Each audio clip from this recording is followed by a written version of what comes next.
receive that personal message that you have for us through Christ our Lord. Amen. Please be seated.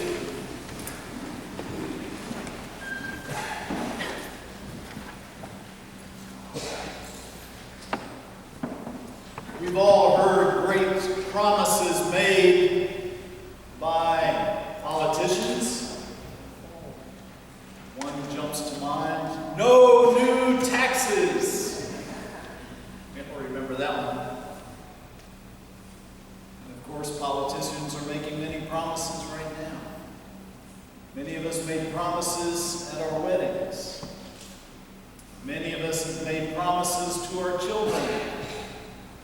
Many of us have broken promises.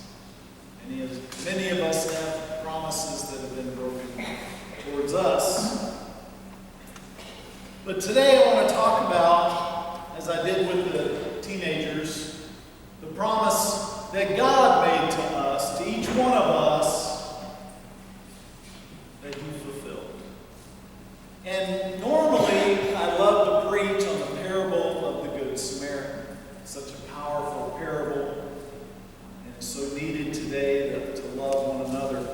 But today I want to focus on what caused Jesus to say and give us that parable, which was this question: Master, what must I do to inherit eternal life?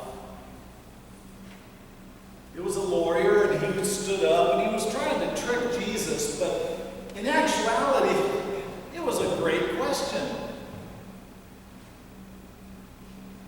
How do I get eternal life? And of course, the great commandments were given. Love God and love your neighbor. And Jesus, and that's what the lawyer responded. And Jesus said, do this and you will live.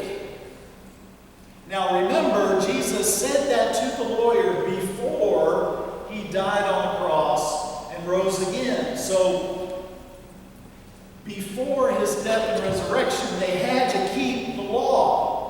And the law included love God and love your neighbor. So Jesus was saying, you've got to keep the law to inherit eternal life. You have to love God. You have to love your neighbor. But then we see from our epistle lesson this promise. But the Scripture hath concluded all under sin, that the promise by faith of Jesus Christ might be given to them that believe. So here's the promise. Number one, all are under sin. The Scripture hath concluded all are under sin. So we all know that. We all know that we sin. We all know that we mess up. We all know that we break promises, both to God and to those we love. But then there's a promise that by faith, Jesus Christ is given to them that believe. So what does that have to do with all those broken promises that we have, that we carry around, the guilt of those broken promises and that sin? Well, God gave us another promise, and that was sort of a continuation of what I just said that Paul wrote. But this promise was made by Isaiah a long time before Jesus was born. So turn with me in your Pew Bible to page 1144. We haven't done this in a while. But turn with me to page 1144.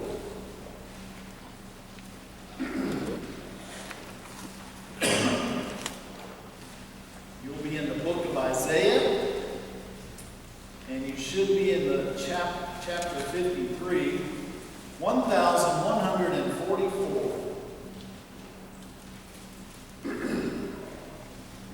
1144, Isaiah 53. Who has believed our report, and to whom has the arm of the Lord been revealed? And then the rest is all about the Messiah.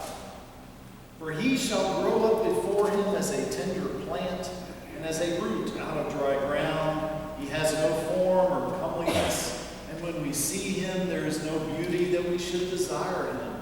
He is despised and rejected by men, a man of sorrows and acquainted with grief. And we hid, as it were, our faces from him. He was despised, and we did not esteem him. Surely he has borne our griefs and carried our sorrows. Yet we esteemed him stricken, smitten by God, and afflicted. But he was wounded for our transgressions. He was bruised for our iniquities. The chastisement for our peace was upon him. By his stripes we are healed. All we like sheep have gone astray. We have turned everyone to his own way. And the Lord has laid on him the iniquity of us all. And so there we have in verse 6 the promise that I'm referring to. Number one, we have turned everyone to his own way. What does that mean? We have all chosen to break promises. We have all chosen to sin against God and against other people. That's what it means to choose to go our own way as opposed to going God's way. And then the Lord said this: the Lord has laid on him the iniquity of us all.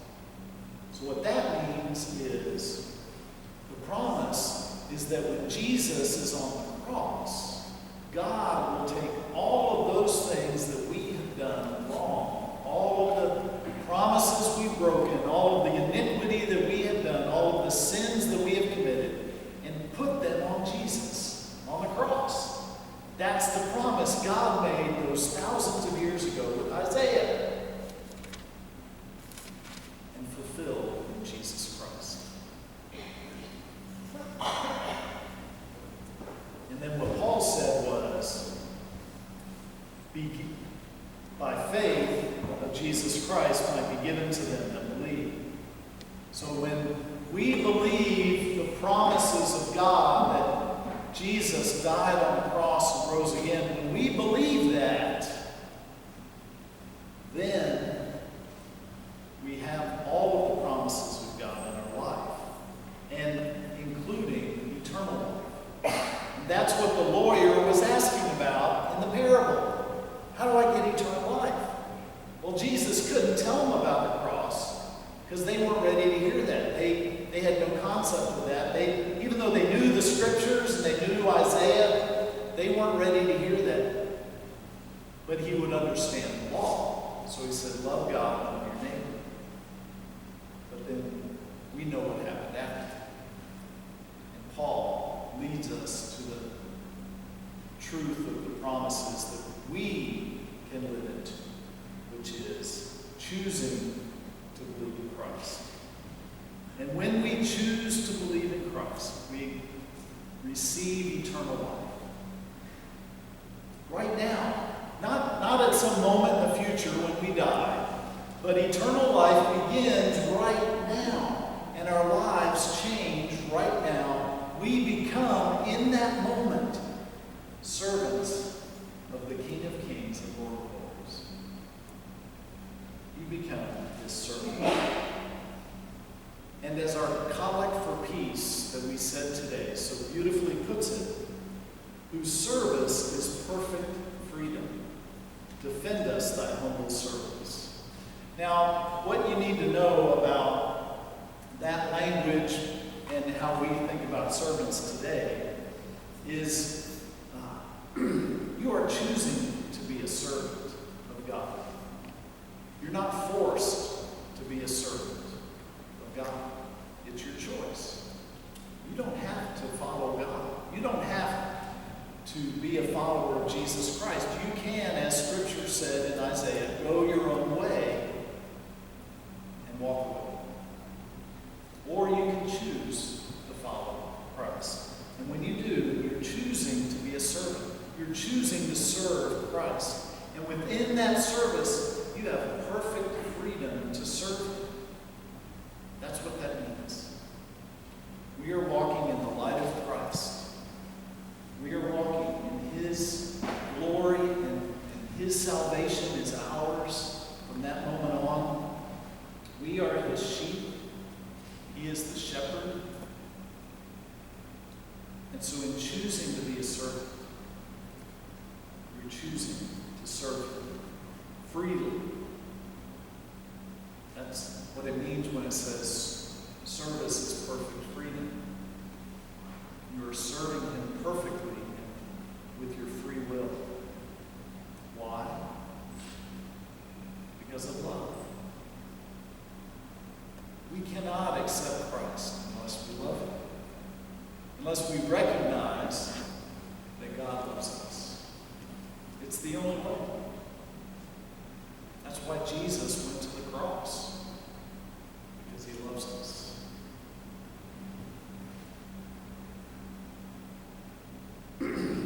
God made a promise to all of humanity.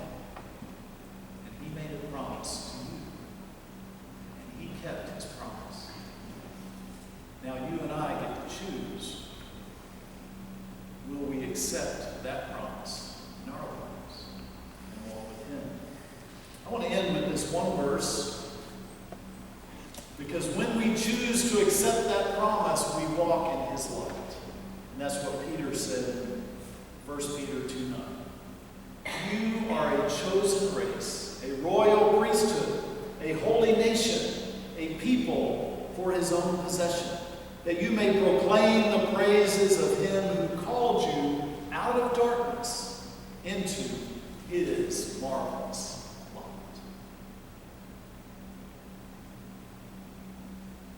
And we are called to take that light out of here, out there. Let us pray.